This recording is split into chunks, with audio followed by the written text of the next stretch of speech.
வெளிப்படுத்துதல் வசனம் வசனமாக 7 முத்திரைகள். ஏப்ரல் 2. முடிவின் அடையாளம். வானமும் சுருட்டப்பட்ட புஸ்தகத்தைப் போலாகி விலகி போயிற்று. மலைகள் தீவுகள் யாவும் தங்கள் இடங்களை விட்டு அகன்று போயின. வெளிப்படுத்துதல் 6 வசனம் 14. நாம் 6ஆம் முத்திரையின் காலத்தில் வாழ்ந்து கொண்டிருப்பதை இன்றைய வசனம் நமக்கு நினைவூட்டுகிறது. வானத்தின் சத்துவங்கள் அசைக்கப்படும் போது மத்தேயு 24 வசனம் 29 உண்டாகிற நிகழ்வுகள் இன்னும் நிகழ வேண்டியுள்ளன. வெளிப்படுத்துதல் 16 மனுஷகுமாரனுடைய வருகைக்கு சற்று முன்பு நிகழப்போகிற கடைசி 7 வாதைகளை பற்றிய தரிசனம் யோவான் அப்போஸ்தலனுக்கு கொடுக்கப்பட்டது. 7வது வாதை 6வது முத்திரையின் இந்த பகுதியுடன் சம்பந்தமுடையது.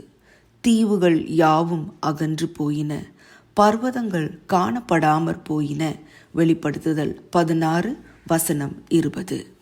மேலும் ஆயிற்று என்று சொல்லுகிற தேவனுடைய குரல் வானத்திலிருந்து கேட்கும். வசனம் 17.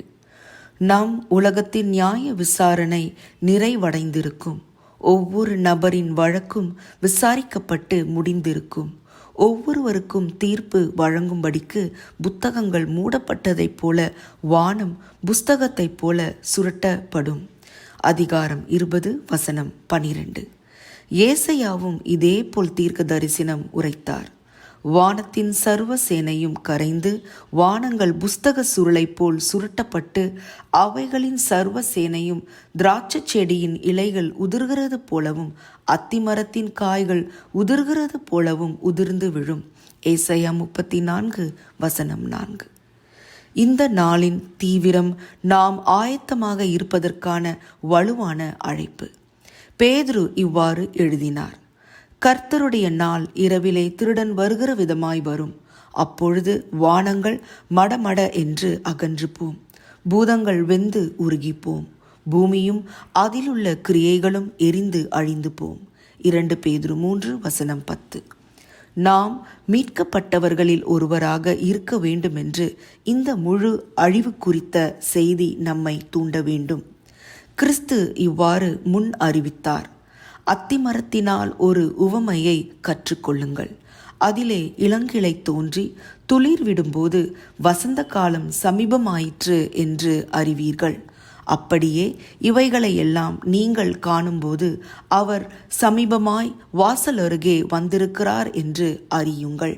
மத்தேயு 24 வசனங்கள் 32, 33. எது சமீபித்திருக்கிறது? கிறிஸ்துவின் வருகை. தம்முடைய வருகை நிச்சயம் என்றும் நாம் அவர் பக்கமா அல்லது எதிர்பக்கமா என்று தீர்மானிக்க வேண்டும் என்றும் கிறிஸ்து மீண்டும் மீண்டும் நமக்கு சொல்கிறார். பூமி இவ்விதமாக அசைக்கப்படுகிற காலம் வரும்போது நீங்கள் ஆயத்தமாக இருப்பீர்களா? கர்த்தராகிய ஆண்டவரே, நான் உம்முடைய உண்மையான எச்சரிக்கைகளை கவனக்குறைவாகவோ அக்கறையின்றியோ எடுக்காமல் ஒவ்வொரு நாளும் உம்மை கருத்தோடு தேர்ந்தெடுக்க உதவி செய்யும்.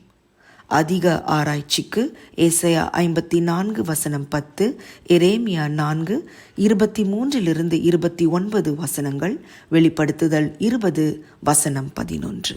ஆமேன்.